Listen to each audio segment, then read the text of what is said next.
नाशिक आणि हिंगोलीच्या जागेवरून मुख्यमंत्री एकनाथ शिंदेंची डोकेदुखी वाढण्याची शक्यता आहे, कारण हेमंत गोडसे आणि हेमंत पाटील हे मुख्यमंत्र्यांच्या निवासस्थानी दाखल झालेत.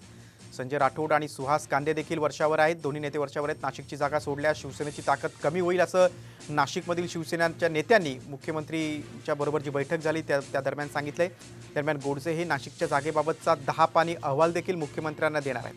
नाशिकची जागा छगन भुजबळांकडे गेल्यास मोठं बंड होईल. त्याचा नाशिकच नव्हे तर संपूर्ण उत्तर महाराष्ट्रामध्ये पक्ष संघटनेला मोठा फटका बसेल असं या अहवालात नमूद आहे.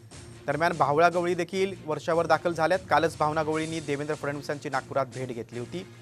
आपण म्हणजे बघतोय की अनेक शिवसेनेचे नेते हे आता मुख्यमंत्री शिंदेंसोबत चर्चा करतात. हेमंत पाटील यांच्या विरोधात उमेदवारी मिळाल्यानंतर भाजपच्या अनेक नेत्यांनी हेमंत पाटील यांना विरोध केलेला आहे हिंगोलीमध्ये. त्यामुळे हेमंत पाटील देखील आता मुंबईत दाखल झालेले आहेत. संजय राठोड दाखल आहेत, कारण वाशिमच्या जागेचा प्रश्न आहेच. तिकडे नाशिकमधील शिवसेनेचे नेते देखील मुख्यमंत्र्यांची चर्चा करतायत. बघा, नाशिक हिंगोलीचा तिढा कायम आहे. नाशिकची जागा जर भाजपला मिळावी, स्थानिक भाजप नेत्यांची सतत मागणी आहे. मात्र नाशिकचे विद्यमान खासदार हेमंत गोडसेंकडून पुन्हा तिकीट मिळण्याची मागणी आहे. भाजपनं नाशिकच्या जागेवर दावा केल्यावर गोडसेंनी मुंबईत शक्तीप्रदर्शन देखील केलं होतं. मुख्यमंत्र्यांची भेट घेतली होती. तर हिंगोलीत हेमंत पाटलांच्या उमेदवारीला भाजप नेत्यांचा विरोध आहे, भाजप आमदाराचा विरोध आहे. हिंगोलीच्या जागेवर उमेदवार बदलण्याची मागणी देखील भाजपच्या स्थानिक नेत्यांनी केलेली आहे.